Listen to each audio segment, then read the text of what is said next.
തിരുവനന്തപുരം കോർപ്പറേഷനിലെ വാഴോട്ടുകോണം വാർഡിലെ കൗൺസിലറാണ് സുഗതൻ. BJP നേതാവായ സുഗതൻ കാപ്പ കേസിൽ ജയിലിൽ കിടക്കുകയാണ്. 11ഓളം കേസുകളുണ്ട്. അതിൽ 6 വധശ്രമ കേസുകളാണ് എന്നോർക്കണം. 2025 കാപ്പ ചുമത്തിയിരുന്നു. അന്ന് ജാമ്യം കിട്ടിയത് കർശന വ്യവസ്ഥകളോടുകൂടിയാണ്.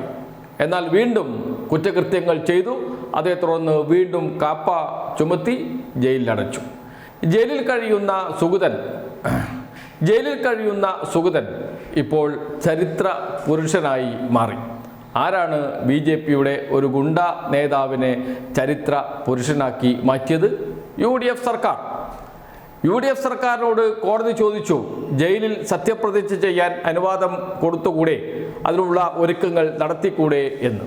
നടത്താം, അതിന് യാതൊരു എതിർപ്പുമില്ല എന്ന് പറഞ്ഞു സംസ്ഥാന സർക്കാർ ഹൈക്കോടതിയിൽ. ഇതേ തുടർന്നാണ് ജയിലിൽ സത്യപ്രതിജ്ഞ ചെയ്യാനുള്ള അവസരമുണ്ടായത് സുഗതനെ. അങ്ങനെ വീണ്ടും സുഗതൻ BJPയുടെ കൗൺസിലറായി സത്യപ്രതിജ്ഞ ചെയ്തു. 2 കാര്യങ്ങളുണ്ട് ഇതിനകത്ത്. ഒന്ന്, സുഗതന് സൗകര്യം ഒരുക്കിക്കൊടുത്തു UDF സർക്കാർ. രണ്ടാമത്, കോർപ്പറേഷൻ ഭരണം BJPയുടെ കയ്യിലാണ്. സുഗതന് സത്യപ്രതിജ്ഞ ചെയ്യാൻ കഴിഞ്ഞില്ല എങ്കിൽ കോർപ്പറേഷനിലെ ഭരണം BJPയുടെ ഭരണം തുലാസിലാകും. അത് ഒരു പക്ഷേ BJPയുടെ തകർച്ചയ്ക്ക് തന്നെ ഇടയാക്കുമായിരുന്നു. അത്തരമൊരു രാഷ്ട്രീയ നീക്കം എന്തുകൊണ്ട് UDF സർക്കാർ നടത്തിയില്ല, കോൺഗ്രസ് നടത്തിയില്ല? ഈ ചോദ്യം ചോദിക്കുന്നു മുൻ മന്ത്രിയും CPI നേതാവുമായ MB രാജേഷ് ഫേസ്ബുക്ക് പോസ്റ്റിലൂടെ. അദ്ദേഹത്തിൻ്റെ പോസ്റ്റ് ഇങ്ങനെയാണ്: BJP കൗൺസിലർക്ക് ജയിലിൽ സത്യപ്രതിജ്ഞയ്ക്ക് സൗകര്യമൊരുക്കാമെന്ന് സതീശൻ നയിക്കുന്ന സംസ്ഥാന സർക്കാരും നിയമവകുപ്പും ഹൈക്കോടതിയെ അറിയിച്ചു. സർക്കാരിന് സത്യപ്രതിജ്ഞയ്ക്കെതിരായ നിലപാട് ഹൈക്കോടതിയെ അറിയിക്കാമായിരുന്നു. എതിർത്തില്ല എന്ന് മാത്രമല്ല, അനുകൂലിക്കുകയും ചെയ്തു. എന്തിനാണ് സംഘപരിവാറുകാരെ പ്രീഡർമാരായി നിയമിച്ചത് എന്ന് ഇപ്പോൾ മനസ്സിലായില്ലേ? കേരള ചരിത്രത്തിൽ ആദ്യമായി ഒരു ജനപ്രതിനിധി ജയിലിൽ വെച്ച് സത്യപ്രതിജ്ഞ ചെയ്യുന്നു. അതൊരു BJP ജനപ്രതിനിധിയായത് വളരെ അർത്ഥവത്തായി. സ്വാതന്ത്ര്യ സമരത്തിൽ പങ്കെടുത്തല്ല, ഗുണ്ടാ കേസിലാണ് ജയിലായത്. മാറാത്തത് മാറുന്നു. ബീഹാർ UP ഗുണ്ടാ രാഷ്ട്രീയത്തിലേക്ക് കേരളത്തെ മാറ്റുന്നു. ലീഗിന് മോങ്ങാനെങ്കിലും കഴിയുന്നുണ്ടോ? ഇടതുപക്ഷത്തിനെതിരെ 100 വിഷനാവുണ്ടായിരുന്ന ജമാഅത്തെ ഇസ്ലാമിയുടെ ആ നാവെല്ലാം ഇറങ്ങിപ്പോയോ? എവിടെ പ്രൈം ടൈം ചർച്ചകൾ? എവിടെ ഇടതുപക്ഷത്തിനെതിരെ മാത്രം രാത്രി 8 മണിക്ക് പതിവായി അലറുന്ന അവസരവാദികളായ അവതാര പരീക്ഷകൾ? എവിടെ സെലക്റ്റീവ് ധാർമ്മിക രോഷക്കാരായ നിഷ്പക്ഷ കാപട്യക്കാർ? ഇതൊരു ഇടതുപക്ഷ ജനപ്രതിനിധിയായിരുന്നുവെങ്കിൽ ഇവരെല്ലാം ചേർന്ന് ജുഗൽബന്ദി നടത്തുമായിരുന്നു. അങ്ങനെ മാറ്റം യാഥാർത്ഥ്യമാവുകയാണ് സുഹൃത്തുക്കളെ എന്നാണ് പോസ്റ്റിൽ പറഞ്ഞിരിക്കുന്നത്. MB രാജേഷിൻ്റെ പോസ്റ്റാണ്. അദ്ദേഹം ചോദിക്കുന്ന ചോദ്യമുണ്ട്. സ്വാഭാവികമായും കോൺഗ്രസ് നേതൃത്വം മറുപടി പറയേണ്ട ചോദ്യം തന്നെയാണ്. എന്തിന് ജയിലിൽ സത്യപ്രതിജ്ഞ ചെയ്യാൻ അവസരം ഒരുക്കിക്കൊടുത്തു BJP കൗൺസിലർക്ക്? കേരളത്തിലെ ഏക BJP ഭരണമുള്ള കോർപ്പറേഷൻ തിരുവനന്തപുരം തലസ്ഥാനം കോർപ്പറേഷനാണ്. ആ കോർപ്പറേഷനിൽ ഭരണം BJP തന്നെ നടത്തണമെന്ന് കോൺഗ്രസിന് എന്താണ് ഇത്ര താല്പര്യം? ആരെയാണ് തൃപ്തിപ്പെടുത്തുന്നത് കോൺഗ്രസ് നേതൃത്വം? മോദിയെയാണോ അമിത്ഷായെയാണോ?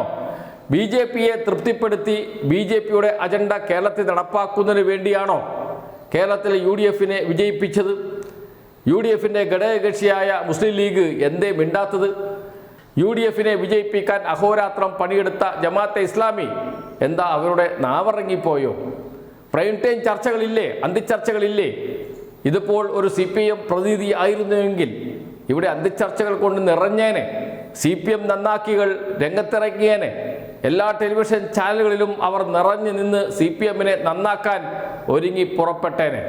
എന്ത് ഇപ്പോൾ ഒന്നും നടക്കുന്നില്ല? കോൺഗ്രസിനെ ആർക്കും നന്നാക്കേണ്ടേ? കോൺഗ്രസിൻ്റെ ഈ രാഷ്ട്രീയത്തെ ചോദ്യം ചെയ്യേണ്ടേ? എവിടെ മുസ്ലിം ലീഗ്? എവിടെ ജമാഅത്തെ ഇസ്ലാമി? അവരാണല്ലോ UDFനെ ജയിപ്പിക്കാൻ നല്ല പണിയെടുത്തത്. CPMനാണ് BJP ബന്ധമെന്നാരോപിച്ച് ജനങ്ങളെ തെറ്റിദ്ധരിപ്പിച്ചത്. ഇപ്പോഴെന്തേ അവരൊന്നും മിണ്ടാത്തത്? ഈ ചോദ്യമാണ് MB രാജേഷ് ചോദിക്കുന്നത്. ഇത് MB രാജേഷിൻ്റെ മാത്രം ചോദ്യമല്ല, ഇത് കേരളത്തിൻ്റെ ചോദ്യമാണ്.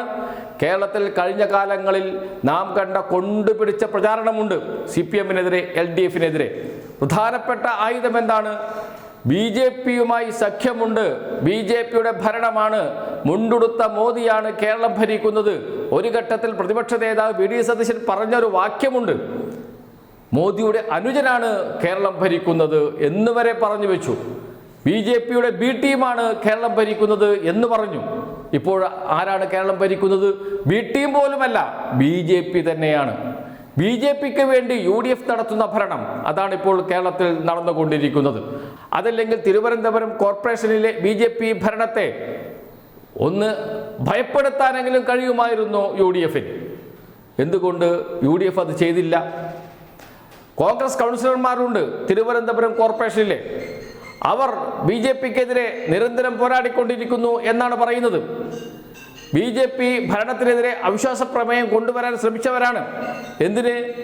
ഈ ഭരണം കോർപ്പറേഷന് വലിയ നഷ്ടമുണ്ടാക്കും എന്ന് പറഞ്ഞുകൊണ്ട്. മാറാത്തത് മാറും എന്ന് പറഞ്ഞ് അധികാരത്തിൽ വന്ന BJP നാറാത്തത് നാറും എന്ന രൂപത്തിലേക്ക് മാറ്റിയിരിക്കുന്നു. ഇതെല്ലാം നമ്മുടെ മുന്നിലെ അനുഭവങ്ങളാണ്. തിരുവനന്തപുരത്തെ കോൺഗ്രസ് നേതാക്കൾ, പ്രത്യേകിച്ച് ശബരിനാഥിനെ പോലെയുള്ള കോൺഗ്രസിന്റെ നേതാക്കൾ, കൗൺസിലർമാർ ഈ ഭരണത്തിനെതിരെ പരസ്യമായി രംഗത്ത് വരുന്നു. പക്ഷേ അതേ കോൺഗ്രസിന്റെ സംസ്ഥാന നേതൃത്വം, മുഖ്യമന്ത്രി VD സതീശൻ, ആഭ്യന്തര വകുപ്പ് മന്ത്രി രമേശ് ചെന്നിത്തല എന്നിവർ അതേ BJP-യുടെ കോർപ്പറേഷൻ ഭരണത്തെ സംരക്ഷിക്കാൻ ഇറങ്ങുകയും ചെയ്യുന്നു. എന്തേ ഇവിടെ ഒരു അന്തിച്ചർച്ചയും ഇല്ലാത്തത്? ഈ ചോദ്യം MP രാജേഷിന്റെ ചോദ്യം, അത് കേരളം നാളെ ഏറ്റെടുക്കുക തന്നെ ചെയ്യും.